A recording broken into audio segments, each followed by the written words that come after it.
Mos u ndiko nga i keqi. Një burr i mençur dhe i urtë mbërriti në një fshat, banorët e të cilit as që i kushtonin vëmendje. Vetëm një grup të rinjshë dëgjonin dhe mësonin nga dijet edhe urtësia e tij. Burri i mençur dhe i urtë hoqi dorë nga të tjerët edhe ju përkushtua këtij grupi. Edhe pse nuk kishte ndonjë komunikim me të tjerët dhe nuk u kishte bërë gjë, ata të fundit nuk e linin në rahat, e ofendonin, talleshin dhe qeshnin me të. Një ditë ai po ecte rrugës së fshatit, i ndjekur nga të rinjt që e donin dhe e respektonin fort. Në një moment, disa burra e gra të fshatit filluan ta shajnë, ta ofendojnë edhe të tallen me të. Sa kaq, ai nuk ju përgjigj fare.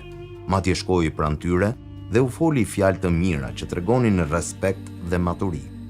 Pasi u larguan, një nga të rinjt e pyeti: "Mësues, çfarë nuk tham për ty? Të shan, u tallën. Sa kaq ti jo vetëm që nuk u aktheve me të njëjtën monedhë, por shkove dhe u the fjalë të mira." Burri i urtë dhe i mençur ju përgjigj: "Çdo njeri flet edhe vepron atë që ka në zemër. Mos lejoni që një lig t'ju bëjë si vetja. Ruaje personalitetin edhe karakterin tënd, sado të ligjë qofshin ata që të rrethojnë."